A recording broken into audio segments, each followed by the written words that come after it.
The following is a presentation of the Mat Talk Podcast Network.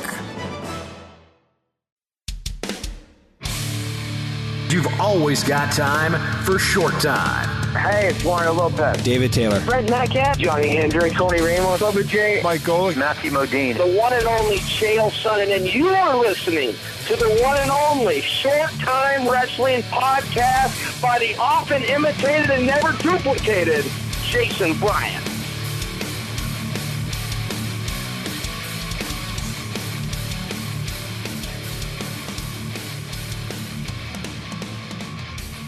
Now up on the Short Time Wrestling Podcast, we will be joined today by Rob Prebish. He is the Greco Moses himself. He is the assistant coach of the contingent from Team USA that will be competing at the Maccabiah Games in Israel, July 4th through 18th. Rob, you've been on the program before in a little more informal setting in the Fargo Dome, but now welcome officially back to the Short Time Wrestling Podcast.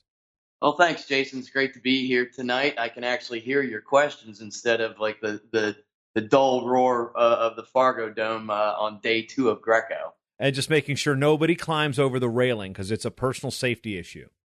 Well, and you can't sit in those purple seats either because, you know, people pay good money for those seats. The maroon seats, I believe they are. I don't know if they're actually purple. Then again, my old boss, Gary Abbott's colorblind, so he actually wouldn't know either way. But interesting thing that we've got coming up for you. A lot of people in wrestling don't know about the Maccabiah Games and their origins, what they represent. And you're making your third trip, twice as a competitor, now this as a coach. And let's just get a little bit of a background on what the Maccabiah Games are for those who may be actually, like many of us, unaware this thing exists. Well, the Maccabiah Games are actually, a pretty big deal. It's the third largest multi-sport gathering in the world behind the Olympics and the Pan American Games. In a couple of weeks, we're going to have 10,000 Jewish athletes from all over the world converge on Israel and compete for, the gold, silver, and bronze medals. Maccabiah Games started in the early 20th century by a guy named Yosef Yucatelli. And basically what it was, early 20th century, a lot of people blamed Jewish people for basically everything that was wrong with the world. And what Yucatelli wanted to show is that, that we're some pretty strong people athletically, intellectually, et cetera, et cetera.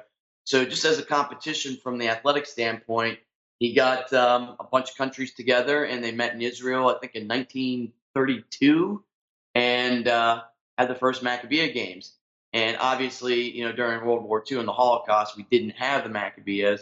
But every year after the Summer Olympics, after World War II, we have the Maccabiah Games. So, last year being the Rio Olympics, this year being the 20th World Maccabiah Games. And these things, they're not uncommon for American wrestlers. The late Lindsey Durlacher really made sure he competed in these things multiple times. You competed along with him. What goes through what's the process, one, for somebody to find out of the Jewish heritage, Jewish faith, to want to be able to compete in something like this? Well, I found out I was very fortunate when I was in high school that, growing up in central PA, Ken Chertow was wrestling at Penn State. And I remember talking to him in, my freshman year in high school. And he said, competed in the Maccabiah Games. You're Jewish, right, Rob? And I'm like, yeah. Said, well, in a couple of years, think about it. And then it got to 1989, and he was like, hey, you really need to try out for this. And got some information from him, made some phone calls, and found out that there was a tryout tournament at the University of Pennsylvania. So Mom and Dad and I packed up the car and drove to Philly, and I tried out and wrestled a really good tournament. And before I knew it, I was well on my way to going to Israel. Yeah, and Philadelphia was the host of this most recent tryout camp. In this case, a little bit more of a tournament than it's been in the past. How have numbers always been? It looks like that there seemed to be a good push from USA Wrestling on this. Chris Fetter has put a good push there. He had reached out to me. You had reached out to me about getting some promotion on this here on the program. But talk about numbers. I mean, what's it like to try to get people to come to a tournament like this? It kind of goes in cycles. With the advent of the internet, it's made it much, much easier to try and recruit athletes. I know once I was appointed as assistant coach, I emailed every single Division 1, 2, and 3 coach, every junior college coach, every NAIA coach, asking them like, hey, if you know of any Jewish wrestlers on your roster, look, this is what we're doing in the springtime. And if they win this tournament, the potential for them to travel to Israel and compete internationally is there. And I got quite a good response from some coaches. But again, having a relationship with Gary Abbott and with you and other people in the wrestling press, really getting the word out there that we want to try and put together the best Maccabiah game team ever, and kind of goes in cycles. And I know one year when I tried out, we had about 100 people, and then in recent years, maybe as few as 20 or 30 tried out. This year we had almost 100 in the senior level. We also added a junior national tournament, which we want to try and do every year to kind of promote, wrestling amongst Jewish athletes, starting in high school. So getting, more than just the secular kid like myself and others to try out. We had kids from the Torah and religious schools come out and wrestle, and it was really cool to see these different generations of Jewish wrestlers, competing. All right, and I'm not poking fun when I say this. This is a serious question. There's no part of this competition, then, whether it be the qualifier or the Maccabiah games themselves, that are on a Saturday, right? No, we did not wrestle until Sunday. Because for those that don't know, the Jewish Sabbath starts at sundown Friday and goes to sundown Saturday. And when you're in Israel, everything shuts down at about 5 o'clock Friday afternoon, and it's kind of like back in the 70s, how Sundays were here in the United States with the blue laws. Like literally nothing is open. And you have kind of like this hodgepodge of food that was prepared before sundown that you kind of leave on the stove at a warm temperature, so you're not doing work. So there's nothing going on Friday night or Saturday night. And if you've never experienced that, it's pretty strange, just the complete silence. Yeah, and again, I'm not joking when I bring it up, because we recently lost a Division III wrestling program, Yeshiva, which is a Jewish university in New York City. They could not compete on Saturdays, so basically they could not compete in a postseason, because when is the NCAA hosting these tournaments? Friday and Saturday. So we lost an opportunity for Jewish wrestlers to compete in college there. But again, I'm not joking when I say that Saturday that's a real thing. So I'm guessing the Maccabiah games as a whole, nothing's going on Saturday. Nothing goes on Saturday. The whole country shuts down. You might be able to find one or two restaurants that are open. And there's some of the touristy places where you have people other than Jewish people coming in to visit. They might have some things open, but by and large, it's they're committed to the Sabbath laws, and it's unusual because we're used to it being Sunday in the United States, and then when you go over there and actually see it, sundown Friday, it's a little odd, but you get used to it. We're going to be over there for about 3 weeks, so the guys will definitely be used to it, and we have about 10 days after we get there before we wrestle. So there's going to be a Sabbath Saturday that, we're going to have to do a little work. We're going to have to get out on the beach and run or do a little grass workout. Now we look at the team, the makeup of the team. One of the guys right off the bat, multi-time national team member in Greco-Roman, Nate Engel, an assistant coach at the U.S. Naval Academy. He mans a spot at 57. It's like having another coach on staff this year. Oh, absolutely. Nate and I have been in touch all spring, and he's keeping me up to date with his training and his weight. We actually have two wrestlers competing at the lowest weight class. We have Nate, and then we have Moshe Schwartz from Wyoming Seminary. We're allowed to bring more than one wrestler in each weight class, and we do have some guys in additional weight class. We're bringing 12 athletes. So, Moshe, no stranger to the cadet world team in Greco. So, we've got some good guys down low. But yeah, Nate's kind of going to be the anchor of this team because he's been out to Israel before. He's got a lot of experience at the world level, and he's just a really good guy. I can't wait to pick his brain about Greco. I'm always looking to learn stuff. So, we're about the same weight class, so I hope I can get a couple workouts with him while we're over there. Yeah, just don't go trying to enter the tournament like you did with the veterans last year. No, Nate actually jokingly is like, well, when you get over here, you can always wrestle Greco. And, I'm still working out with my high school guys, and I'm still in pretty good shape. But I have no plans to compete. My job is to be the assistant coach and to help these guys, get on the podium. But the veterans thing, yeah, I'm planning on going back out to Vegas next year. Just this past year was my mom's 70th birthday, and I think that was a little more important to celebrate her. It was a big birthday for her. It was more important to spend that day with my family rather than kind of like a selfish endeavor of wrestling. So you know, I'll be back. I also have to preface this for those who don't understand the relationship between Rob and I. We go back almost 20 years. So basically, when you've got a young, mouthy media guy from Virginia with Team Virginia getting stuck in with this new coach who came in to coach some Greco and wrestled at Penn State and has a win over Kerry Cole it makes for an interesting conversation back in 2000 or 2001, and we've basically been giving and taking the abuse ever since. So no love lost there, Mighty Mouse. No, it's all good. I watched you grow up. Yeah, my first year in Fargo, I had to roommate with this 19-year-old media guy who stayed up all night on his computer, and this is when we still had dial-up.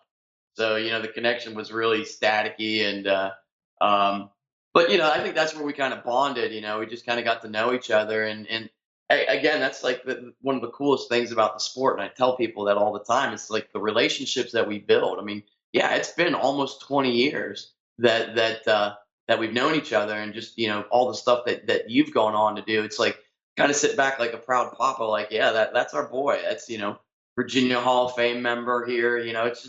It's great to see. And I'm glad that you're still doing it. Another scary thing too is I think it was after my second year at ODU. You were coaching at Waynesboro High School in the Charlottesville area. For those who are unfamiliar with ours, it's near UVA. And my college roommate, who wasn't a wrestling guy, comes in to rent a car from you when you're working at Enterprise Rent-A-Car. It's like the 7 degrees of Kevin Bacon in wrestling just seems to exist everywhere. Yeah, it's strange that we could play the 7 degrees of you name a big wrestler, and there's going to be 7 degrees between you and me or other people. It's just crazy, how close knit the community is, and going back to relating that to the Maccabiah games, that's something that I hope to accomplish with these guys, because it's not just about wrestling. Yeah, we want to win as many medals as we can, but since I've been there 3 times, Federer's been there a bunch. That we want to show these guys what Israel's all about and really get them to tap into their Jewish roots. And that's the next thing I wanted to talk about was the cultural experience for this. What was it like for you the first time you went to Israel? Well, I was 16 years old and, really, really serious competing. And it's tradition when you turn 13 to have your bar mitzvah ceremony. That's when you read from the Torah in front of the congregation, and it's, you quote unquote become a man. When I was 13, I can say this, it sounds horrible as a Jewish person to say this, but when I was 13, I was too busy training. I couldn't take time off to go to Hebrew school because I had practice, I had a workout. So 16 years old, not bar mitzvah, going to Israel the first time. And having an unusual background growing up, my father and mother were raised pretty religious Jews. My dad wound up getting a PhD in Buddhist studies, and was a professor at Penn State for a long time in Buddhist studies. As a child, they took us to a Unitarian fellowship. So you want to talk about getting a broad range of religion, and they never pushed anything on my brother and I. They kind of let us decide what we wanted to do. So we were just kind of Jews by birth. And when I went to Israel, I really started to tap into my faith. And we went to the old city in Jerusalem and got to go to the Wailing Wall. This is the last remaining wall of Solomon's temple, the holiest site in our religion. And our coach found us an old rabbi, and there were probably like 4 or 5 of us on the team that hadn't had bar mitzvahs. So he got this old rabbi to go, put us through the bar mitzvah ceremony. And, I really felt like I had accomplished something. And, while you're there, you learn about the history and all that, and you really start to tap into your own faith because, this is the home of Christianity, Islam, and Judaism. So you really feel the presence of God. I can't explain it. You just feel that God is with you, and you can't help but to start thinking about it in your own personal belief system. And I really think that first trip is what really brought me closer to my Jewish roots and help develop my own personal faith as a Jew and as a religious person. And not to lessen the impact there, but to circle it back to your dad, Chuck, who's been a longtime follower of wrestling, a wrestling official internationally. It's like the other religion for your family was wrestling. Exactly. And it's kind of funny because he used to teach a class at Penn State called Sport and Religion, and it kind of related how sport and religion could be very, very similar. Like, if you take religion down to its basic root, means to ultimate transformation. His idea was like, well, couldn't sport do the same thing? And in one of my papers that I wrote for him in his class, I broke down wrestling in terms of religion.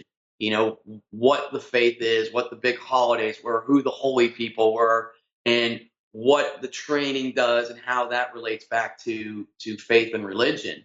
And for a lot of people, they can't grasp that concept because we're not talking about Christianity or Judaism. We're just talking about the root definition of religion, a means to ultimate transformation.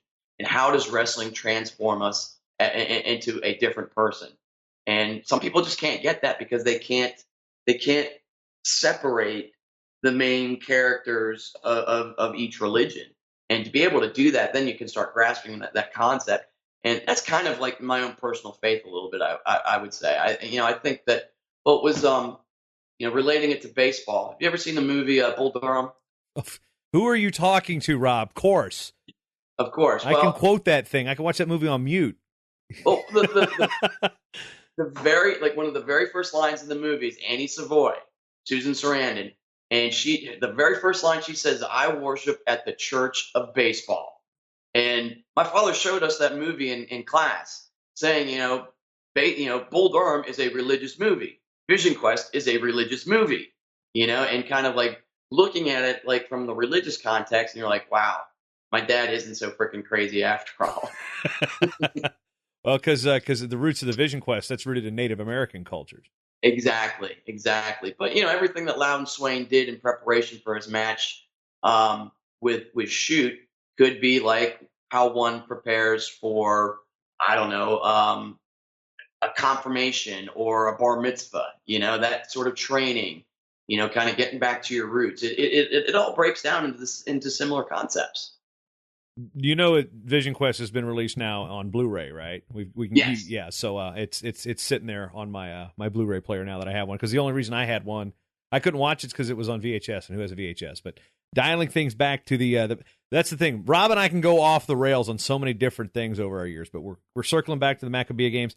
As far as the team goes, so you said you can bring 12. We got the champs. Who else is going? You said Moshe Schwartz is going at 57. Let's running through the lineup, and you can fill in the blanks for me. 61, Zach Sherman, recent Blair Academy grad, headed to North Carolina. And we also have Bo Schlosser, who competed at Ellsworth Community College. He's in Colorado. I think he was supposed to wrestle at Iowa State. Yeah, it's definitely a name that we've seen on the cadet and junior age group levels back in the day. So not somebody that's unfamiliar with international styles. So he's going 61 with Sherman, because he was at 65 at the trials, correct? Yes, yeah. Okay. Then the next weight class, we have Cropman from Binghamton and Jack Munchnick from American. So a few EIWA wrestlers there. Then we've got two of the 500 fine silvers that are on the team. Yeah. Mitch and Matt wrestling at 70 and 74. Both of them go to Duke out of Greenwood Village, Colorado. And, this is a group of wrestling brothers. I mean, you could probably fill the whole squad with fine silvers if it came to that. Well, there was one at 65 that tried out, and I know Zach Sherman beat him pretty well. But yeah, there's a ton of fine silvers. And both Mitchell and Matt looked really, really good in the trials. Talked to them quite a bit. I can't wait to work with these guys and kind of fine tune some technique. Next weight class up, we've got Sage Heller from Hofstra, who apparently went to high school at the same high school that all of my cousins in Chicago went to. So I've been getting a lot of love from that side of the family. Like, hey, make sure you take care of Sage. And Gordon Wolf, who wrestled at Lehigh, will also be wrestling at Sage's weight. And then we have McNeil and Kosoy rounding out the upper two weight classes. And Don McNeil, who's been on the show before, he started his career at UNC Greensboro, finished up at Rider, now training up at Brown at the New England Regional Training Center. Interesting story with him. If you don't remember that episode a short time, this guy broke his neck at the East Coast Junior Duels up in Northern Virginia as a high school kid, came back and wrestled a complete college career out of it. Oh, wow. I was probably at that tournament. It was at Hazard's Gym, so it was at Robinson. Interesting. That's a small world. Yeah, it is. Now, as we work forward, we look at this team, and now these guys are wrestling both styles, right? Greco and freestyle? Correct. We'll wrestle freestyle first, and then the next day, because the Greco weights give you a couple of kilos, then we'll wrestle Greco the next day. And talk a little bit about the work Chris Fetter's doing with this thing in terms of, again, not a name a lot of people outside of the Jewish wrestling community know about, and talk about the work that he's done to put this whole thing together year in, year out. Well, Chris has been kind of like the guru behind the scenes, helping raise money. I know that he was recently in Colorado, since we've got 4 guys on our team from Colorado. He's been helping to raise money. We raised about $110,000. It's like $8,000 per athlete and coach to go to Israel. And, we're not funded by Maccabiah USA or, any other group. So we're solely funded by the money that we personally raise. So he's been great with that. He organized the national tournament. And, he's really helped me step by step with this. He keeps telling me like, well, the next time around, you're going to be the head coach. I'm like, we'll see about that. But he wrestled at CW Post, now it's, I guess, Long Island University. Was an two-time All-American, D2 and D1. Just a really good guy.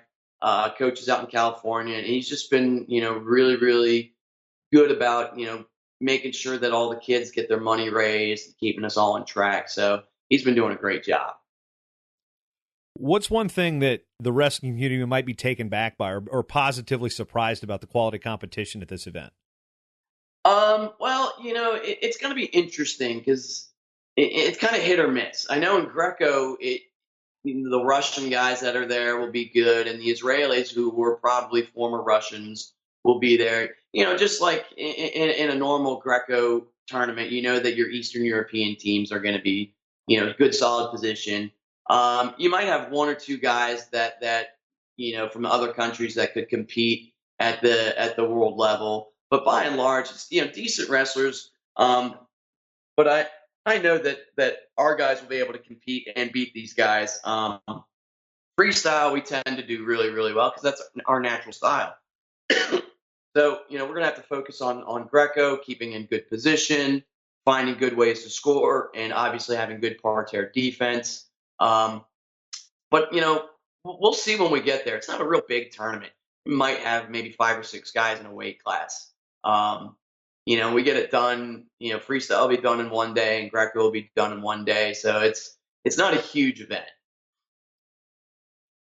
Save the ringer or two that may come in from a former Soviet republic that's actually been on the ladder. Like we've had national team members now with Nate Angle. I'm sure that there's a couple of those that do tend to show up every 4 years. Yeah. So, we'll wait and see, the surprises that we get there. We'll have some opportunity to train with the Israelis when we get there, so we'll kind of get a sense of what they're bringing into the table. It'll be some young guys and it'll be some older guys. And like I said, the Russians and the other countries are kind of like the unknown entity. We don't know what's going to happen, but we just have to go out, have faith in our own technique and in our training, and just go out and do what we need to do to get on top of that podium. So what you're saying is you haven't had the issue with, say, like the Russians transferring at the senior world level versus people converting to Judaism just to compete in the event. Well, that's an interesting comment. Nate Angle did tell me that the last time he was there, that a bunch of the Russians weren't necessarily the most religiously Jewish people. What's again, not to make a joke, but it's not full blown Jew. You're Jewish. Yes, So I got to be very careful with my my jokes here, because I've known you a long time. I can get away with kind of a little bit poking the bear here. I'm not trying to offend, but Jewish, so to speak. Yeah, yeah. I'm sure that they can claim heritage and all that, but like in some circumstances, like with all the transfers that were going on, take Chimazzo from Italy. Yeah, he's not very Italian. Um, I'm sure we're going to get something similar with some of the Russian republics. So we'll just have to go out and beat them on the mat. Now, as we talk about the travel, and you've talked about your own experiences starting when you were 16 years old. For some people, this is their first trip. For others, it's not the first trip, as their families have been involved in the culture and the religion for a while. What are some of the difficulties that go with leaving the United States in the political climate that we're in now to go to Israel? Well, we have to be careful. We have to be careful where we go. In most of our tours, we will have Israeli army with us. And the first time you get on a tour bus, and then your security comes on board, with a couple AK-47s or automatic rifles, you kind of stand back and are like, whoa, this is for real. Or when you pass a bus stop and you see Israeli army, waiting for the bus, and they've got their automatic weapon across their chest, and you see everybody there serves in the military. Even women from 18 to 20 have to serve. So you will see, female Israeli army carrying automatic weapons. So you got to get used to that, number one, and just not be foolish and take foolish chances of going places that you're not supposed to go. Two is, it's the food. You have to get used to the food. Not many of our athletes, I would say, keep kosher. I know that I don't. Over there, everything is kosher, every restaurant. So, they do have fast food restaurants, but if you go to a pizza place, you're not going to be able to get pepperoni. I'm out. I can't get bacon. I'm done, man. I'm out. Sorry. They have, faux bacon, which I'm sure, in 24 no years. such thing. How dare you? That's more blasphemy than eating bacon, in my opinion. No, I'm just kidding. Again, I got to be careful with what I'm saying here, man. Well, we're so accustomed to having so many options that you make adjustments, and for the athletes that are on specific diets, you just have to be careful with what you eat and be smart. And just getting used to it's going to be hot. It's hot. Wherever you go, it's going to be 90 degrees. Once we finish with our first week of Israel Connect, of our sightseeing, we're going to be based out of Tel Aviv, which is on the coast, so it'll be a little more humid. But for some people, they'll be based out of Jerusalem or other places where it's just going to be hot and dry, because Israel is pretty much a desert, and you have to stay hydrated. Which the first time that I went, I didn't stay hydrated because I was a dumb 16-year-old trying to cut weight the wrong way. And if you don't hydrate on these tours, you're not going to feel really good. So, really stressing that aspect of it, and just making sure that we take care of our bodies. It's a 7-hour difference. What about when situations do occur? What are the contingency plans you guys have in place for safety and such? Because as we know, it may be overstated in the media on how dangerous it can be, but it still can be a dangerous place, again, depending on where you go. What are the safeguards you guys have in place for these type of trips, and how do you explain to the parents, because these are mostly college kids, or in Nate's case, his wife, hey, we'll be okay. Well, most places in Israel are as safe as being, like being in any city. You're going to have some inherent possible danger wherever you go. I mean, I live in Richmond, Virginia, and there's inherent areas where you don't want to go. You stay clear of them. You don't go out places alone. You don't act foolishly. And that, that's something that we have to preach, is that you don't act foolishly. If something does come up, you find Israeli army, or you find police, and they will take care of you. The times that I've been to Israel, I have not ever felt uncomfortable or unsafe. we've either had armed security or we've had army or we've had police wherever we go. The places that we would go in Tel Aviv are pretty cosmopolitan, and it's pretty safe. I don't think since the West Bank really isn't that big in our religion, we're not going to be venturing up to the West Bank to Jerusalem, or excuse me, to Bethlehem and Nazareth and places like that. So those places tend to be a little more risky. And obviously we're not going to be anywhere near Gaza because that's pretty risky as well. But the political climate over there it's not great, and there's a lot of stuff going on around that we just have to be aware of and be smart of what we do. Now, as we move forward, and the team is set for this year, but people want to get involved in this event, or there's some Jewish athletes out there that just like, hey, wait a minute, I didn't know about this. How can they get involved in the wrestling standpoint, and how can they reach out to be part of the trials process and kind of get in the system for the next set of games? Well, I would say the best thing is to contact myself and Chris Fetter, to express interest. We're going to try and do this junior national tournament every spring. So we start getting these younger kids, high school kids, involved in it. So, the next time around, they already know that this is going on and that it's something that they want to be involved in. Obviously, going to Maccabiah USA and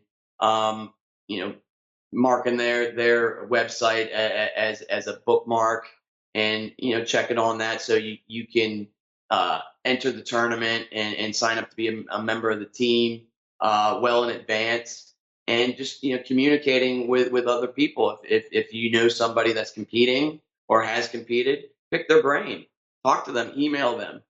Same, email me, email Chris Fetter. We'll be more than happy to point you in the right direction, because this is something that we want to continue to grow, so that the next time around maybe we have 150 Jewish wrestlers trying out, and maybe we have 200 in the junior nationals over the next 4 years. Really make it something that people want to be a part of. I mean, it's a special event. When these kids walk in, the opening ceremonies at Teddy Stadium in Jerusalem in front of about 50,000 people, it's just like, walking in Rio. You are the American delegation, and it's incredible, and you want to experience it. And you will remember this the rest of your life. And you guys are now on Twitter at Maccabiah USA Rest. That's MACCABI USAWRES. Rob, that concludes the formal portion of the Maccabiah Games interview. Now we're going to go into the fun stuff with our short time segment, 10 questions, 90 seconds. You didn't get to do this the last time you were on the show. No, I did. You ready for the challenge? I am. 3, 2, 1, 0. All right, question 1. Favorite person to follow on Twitter? Right now it's 5 Point Move. That's I like where your head's at there. Question 2. You win the Olympic gold medal. What are you having for dinner? I'm having an entire pizza. Pepperoni and bacon. You name it. Every pork imaginable. Question 3. Who's the best wrestler people don't talk about? Oh gosh, people that don't talk about. Ooh, geez, now I'm blanking. Lately it's been Vincenzo Joseph. Question 4. What would you rather eat, gefilte fish or orange Gatorade? Orange Gatorade. Okay, yeah. Now, question 5. Your favorite video game of all time? Favorite video game, probably old school football. Arcade. Okay. Like John Elway's quarterback, or like the square boxy stuff type of stuff? The square boxy stuff. Okay. Come on. Like 10-yard fight? Yeah. Yeah. Question 6. Your favorite all-time international wrestler outside of yourself? No, not myself. Sean Sheldon. What move, and this is tough for a Greco guy, what would you rather have in your arsenal, the John Smith low single or the Jordan Burroughs double leg? Oh, gosh. I like the Smith single, to be honest. Well, as a Greco guy, the correct answer is neither because they're both cheating in Greco. So you lose. You missed that question. All right, question 8. Who's one guy? And you're a teacher, so and you're a history buff. So what's one guy from history you'd like to wrestle, regardless of weight class? Donald Trump. Okay, gonna leave that one alone. Number 9, your funniest teammate of all time. Funniest teammate of all time. Gosh, I didn't have any funny teammates. I would say, as a coach, my funniest athlete, one of them is probably, well, it's a tie, Marshall Hollerith and Robert Janis. And question 10, what is your favorite Ray Brinzer moment? La Crosse, Wisconsin, 1990. I was in the Junior World Trials, and he just mysteriously popped up and needed a place to stay. Wound up going out to pizza. It's all coming back to pizza. And we had pizza with Pavel Katzen. And then Ray got sick in our hotel room, and my dad got really mad at him. So, and there's another thing. We've had Ray on the show before, and you've roomed with Ray in the past, and the whole Pennsylvania deal. So you were like one of the few guys that would room with Ray. Right. Yeah, Ray and I go way back. He's just a little misunderstood by the majority of people. He's a great guy. Now, as we get into the season, so this is going to be a tight turnaround. Are you going to go right from the Maccabiah games right to Fargo, or what's your role with Virginia USA Wrestling this year? I'm hoping, since they're doing Greco second, I've taken over your position. I am technically the VAWA media director. I'm hoping that I can go right from New York when I land on the 18th and go right to Fargo, do the Greco thing, and then come back and just kind of figure out where the heck I am the next week. Yeah, the turf may be actually reopened by then. I hope so. There's two things I want to see. I want to see the new Bison Center. I didn't get to go in last year. And I want to go to the new Bison turf. I mean, you just have to,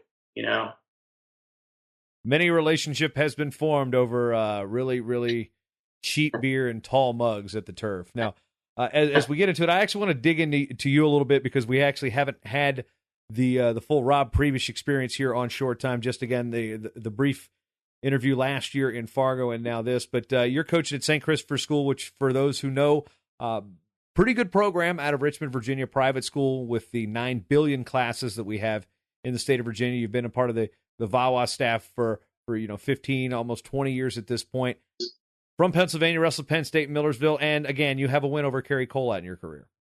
It always comes back to that. I mean, well, he went to the Hall of Fame a couple weeks ago. You're going to ride that one for at least the rest of the year. Yeah. With that match, and I will always say this, 99 out of 100 times, Kerry wins that match. Again, I all the stars aligned for that match. I got extremely lucky, and I'm extremely grateful that it was my own little personal vision quest. But I don't define myself anymore by my own personal wrestling stuff. I define myself by the athletes I put out on the mat and how they're learning and how they're growing as young men and women. To me, that's much more important. And I love what I do. This fall I'll start my 10th year teaching at Meadowbrook High School and coaching at St. Chris. And working with Ross Tachoma, our head coach, it has just been an incredible blessing because, I'm almost 45 years old and I'm still learning, what wrestling's all about from him and from our other coaches. So we've got a great situation. We've got a great group of kids at St. Chris that are working their tails off. I think we're going to have 5 or 6 in Fargo this summer. So, you will see lots of Saints gear in the Fargo Dome. Now, I'm just wondering, you actually had a brief run at this podcasting thing with you, John Goodbody, Mike Foss, with the Talk In Wrestling segment. And let me tell you, I was listening to I was mowing my yard one day, folks, and they're starting to break out like the wrestling bracket of like warriors from like Sun Tzu and all these people that are just like way over. I mean, I'm not a super history buff, and you got to bring that one back, man. You got to get back in that apartment and fire up that laptop and just record again because those were entertaining.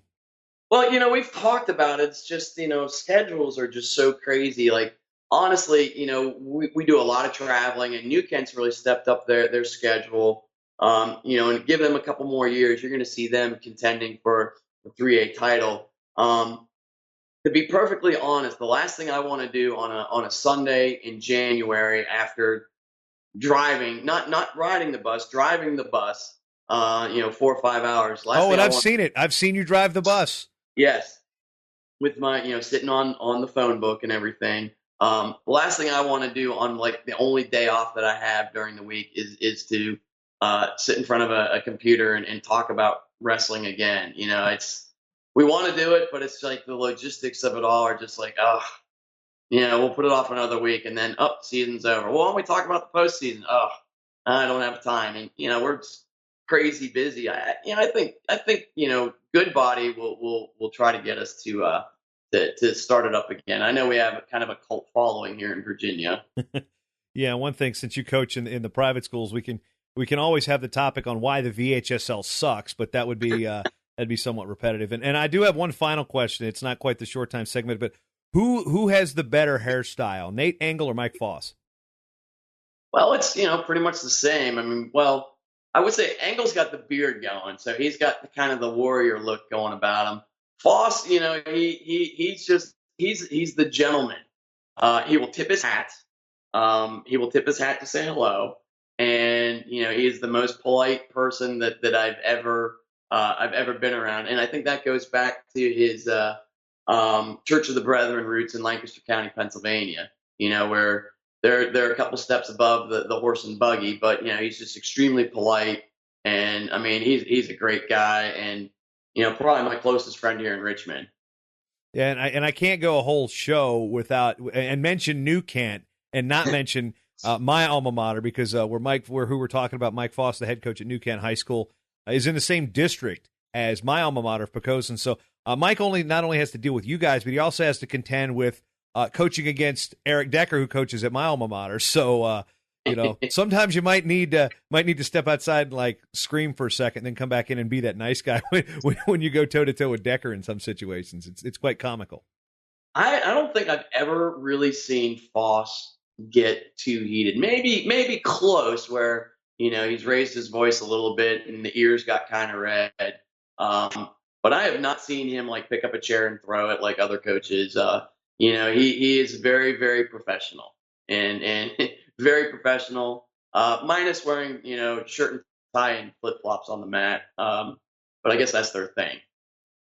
I'm not even going to try to understand what they do up in New Kent. So anyway, Coach Prebish, anything you want to talk about? Where to follow you on Twitter, not just the Maccabee, but Coach Prebes, the Greco Moses himself.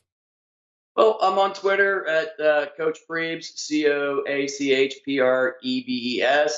I know I have an Instagram, same name. You can find me on Facebook. Occasionally, I write some things for 5 Point Move. I'm all over the place. I teach health and PE, but I'm going to tell you, I am the nerdiest phys ed teacher you'll ever meet. I'd rather watch the History Channel, which I'm going to go do after we finish this up. There's a great documentary on that I got to watch. I just didn't enjoy what I do, and we all need to find that one or two things in our lives that we really enjoy and give us the reason to get out of bed and go to work. And I'm very lucky that teaching and coaching is just that. He is the man with many names on his badge in Fargo. It's Prebish, Prebes, Coach Prebes, Greco Moses, you name it, he's done it. Rob Prebish, thanks for the time here on Short Time. Thank you, Jason, and I hope to see you in about a month in North Dakota. I'll be there. I might be gone by the time you get there, because I've got a split week this year in Fargo, and I'll go into that as the details get to me. But got to make the wife happy, because I'm out of the country for 40 days between now and September. So Fargo, unfortunately, might be part of the casualty. The streak will continue, but unfortunately, I might have to miss Greco. I don't want to do that, but I might have to do it to, happy wife, happy life. Absolutely. Absolutely. All right. On that note, we're going to make it an awkward close here on the show. Okay. Hey, have a good night.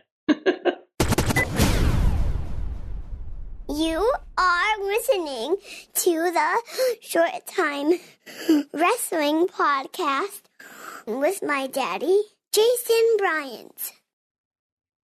Always a fun conversation with Rob Prebish, whether or not we are recording or not recording. The Greco Moses himself, been a good friend of mine for a long time. Great to get him here on Short Time to talk about what he is doing. And Chris Fetter with the Maccabiah games coming up in Israel in just a couple of weeks. As of the time you listen to this, I may or may not be on a jet plane. Don't know when I'll be back again. These are bad lyrics that I sing to you. Hopefully my poetic license will see you through. Anyway, enough of the poetry and the lack of, actual real poetic talent. I'll be heading to Germany on the 24th of January. I'll be broadcasting the European Junior Championships for United World Wrestling. You can watch them via Track Wrestling, or if you are not within the borders of the United States, you can watch on UnitedWorldWrestling.org. So I will again be the voice there, much like I was for the European Senior Championships. This is trip number 2 of 5 that I know of this year. So we'll be doing podcasts, hopefully from Germany, Dortmund, Germany. And if those of you who follow me on Instagram and on Twitter know that I'm getting to be kind of a not a beer snob, but as I get older and my palate changes, gone are the days where you have $15 in college and you're trying to buy as many cheap swill cans of. Back east, it was Natty Light. I know in Iowa, some of the college kids like that Busch Light. In Pennsylvania, it was Keystone. And I do recall hearing the Blood Round Boys talking about, it was either them or the Inside Troop. They were talking about Southpaw and Red Dog and beers like that were just like, come on, those were as bad as they were actually good for bad beers. Anyway, I'll be in Germany, and the German Federation is like, we take you for some good Hefeweizen. My German accent, quite offensive. Hopefully not as offensive as some of the... anyway. Good news, team members. You should be receiving your packages, your goodie bags, waiting for the hats, though. The hats, that's a special order item from Compound. Working on finding a flex fit hat that I think fits the needs of everybody. But hats notwithstanding, the stickers, shirts, and draft glasses have been sent out to this year's newest patrons. I send these out about once a year, so you should be getting them. If you have not gotten them as of Friday, hang tight. Trying to ship 25 boxes from a city known for really bad mail service meant I had to go to one city over. Instead of going to my lovely little post office here in New Brighton, I went over to Roseville, and they had a much more favorable situation. It still took me about 35 minutes to mail all these packages, and the line was moving.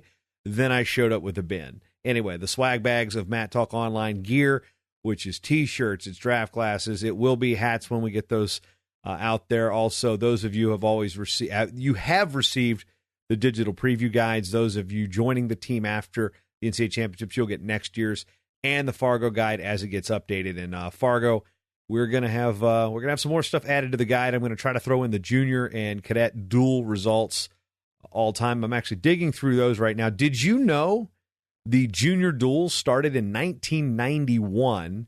The cadet duels started in 2000, but the schoolboy duels started in 1994. So the two oldest ones were the junior and the schoolboy. And I've also got the girls in here, not slighting the girls at all. The junior women's and the junior women's folk style duels are going to be in the guide at some point. Whether or not I put everything in this year or not, but I'm working on, again, the Almanac sites, and I'm working on some things with the National Wrestling Hall of Fame to do some more historical stuff for their digital outreach program. But as of right now, we just had a new champ crowned in Junior Greco, Illinois top Minnesota at the Junior Duels. So we'll see the women will take to the mats back in Fargo, or up in Fargo, and then the Junior Freestyle will kick off, as you probably hit this, on Friday morning, June 23rd. Oh, yeah, deep breath, deep breath. So if you understand what I was talking about with the shirts and the swag bags and the goodie bags for the patrons, and you're like, wait a minute, what are you talking about? I don't know anything about that. Well, funny you should wonder. Go to MattTalkOnline.com/join the team. That will take you right to our Patreon page, and you can be a team member, and your contributions go to this network and its production of original on-demand wrestling content unlike any other. I mean, we've put out hundreds of shows since the beginning of January, and about half of them are my own creation, and then we've got the guys from PA Power Wrestle, Black Shoe Diaries. We've got Earl at D1CollegeWrestling.net. We've also got the Track Wrestling Group. Now they've got 3 shows on the network, and they've got their own, mini network feed, the Track Wrestling Podcast. You'll get all 3 of those shows, and they are also broken out. Matt Chat weighing in, and the Blue Chip Recruiting Report with Eric Olenowski. So 20 shows active on the network right now, and active is obviously a loose term. Now, I haven't done a Virginia show, Virginia Wrestling Roundup show, in a while, but that show has not gone completely dormant. So 20 active shows, 3 archive shows. So there is literally, if I go to, and I actually put all these, if you guys are on Tumblr, and that's TUMBLR, if you don't know what I'm talking about, trust me, you're not on Tumblr. But if you are on Tumblr, MadTalkOnline.tumblr.com is actually a really quick way, if you're in a pinch, to try to find some of the old shows, because it basically breaks them down. And you go to MadTalkOnline.tumblr.com/archive, and you can actually find all of the old shows from this network that are just spit them out. I just spit them out to Tumblr as a way to kind of just quickly get an eyeball and a backup, because it just sends an embed code over there. But yeah, that's a quick way. So right now, as of this will be the 23rd show released on the Matt Talk Podcast Network in the month of June. That's pretty good considering 23 days, 23 shows. That's kind of crazy when you think about it. So that's the type of content we're putting out here. On demand, original wrestling content. And if you want to contribute and keep the light, as they say, keep the lights on, keep the oil burning, or whatever you want to say, any other anecdotal, limerick, hyperbole, simile, metaphoric, whatever. Any particular form of speech that's good, that you like, and you want to attribute it to this network, MadTalkOnline.com/join the team. Various giving levels. I tell you what, that $10 a month level, though, folks, that's what gets you basically everything but the hat. You get the shirt, you get the glass, you get the 2 guides that are each retail $20. I mean, you're going to get actually more for your money, plus you're going to actually be supporting this network with your contribution. So think about that. It's a pretty good deal, just as far as deals go. Hint, hint, nudge, nudge. That's really all I've got for you today. I'm actually, no, it's not all I got. I'm actually kind of spitballing here, and I want your feedback here. This is kind of an open question. I'm not going to put it out on social media. This is just for the listeners of the show. If you get 52 minutes into this show, and the last, 10 minutes are me so rambling, I'm thinking about when the season rolls back around to put that newsletter. Now, about 900 of you get this daily email newsletter that tells you the top stories or the news of the day. Now, I'm tempted to kind of get Short Time back to its roots a little bit, and how this show started, to do maybe a 5 or 10 minute, I'm not going to do a whole lot of production value in it. I'm just going to pick, the 5 best stories of the day or 10 best stories of the day from my newsletter, and give you a Short Time, daily blast, which is kind of how this show initially started. But it's not going to be recorded at midnight like I used to do it. So I would do it. So I'd wake up in the morning. Okay, kids go to school. Bye, Lucy. Bye, Ruby. All right, babe. Have fun at work. Sit down, crank it out. Boom, there's your show. So if you would like to, for Short Time to come back to that, I'm still going to have the interviews, but I'm thinking a smaller, almost daily type of show that just records some news items that are just basically the Cliff Notes version of it. If you want to hear that, just shoot me a line, Jason@BryantWrestling.com, or at Jason M. Bryant on Twitter, and give me a thumbs up or a thumbs down on whether you think that the very first episodes of Short Time were like this. And I'll trust me, a 10-minute show back then took me about an hour to do. I don't want to put that much okay, take one, boom, boom. I just want to crank it out so you've got something to listen to, whether it's at your lunch break, on your way home, just something quick that, boom, you can have it in your iPod, on your Starbucks drive-through run. Doesn't matter. Just something like that. So I'm curious about bringing that into the Short Time feed, because that was the initial name behind Short Time, was to give you a bunch of news in short time, blah, blah, blah, blee, blee, blee. Now that we've got the interview segment, that is, this thing's kind of taken on a mind of its own. So I'm just curious on your feedback if you want to get daily snippets, and then we have the long-form interview within the same feed. So I'm leaving it to you, the listener, because you've always got time for short time, and what's 5 more minutes of your day? Anyway, just throwing that out there. Again, coming up, we will have book review time. Red Steve in Florida will have the author coming up on the next edition of the Short Time Wrestling Podcast. By that time, I will be in the Germans, in Germany. That's actually where my mom was born, so a little motherland there. Even though I cannot actually classify as I tried to get a German passport, can't do it. Mom was born there, but guess what? Followed the father, and my mom was born before 1953. So I am not qualified for dual citizenship for Germany. I figure it would be making travel through the EU just a skosh easier. But hey, if you're in Dortmund for the European Juniors, come say hi. And if you're not, be sure to again check in UnitedWorldWrestling.com, TrackWrestling.com. That's where I'll be doing some short times from over there, maybe a World Wrestling Resource podcast, and talking books on the next episode of Short Time coming out as I'm already overseas. So again, my name is Jason Bryant. I'd like to thank you for spending your time with me, because you've always got time for Short Time.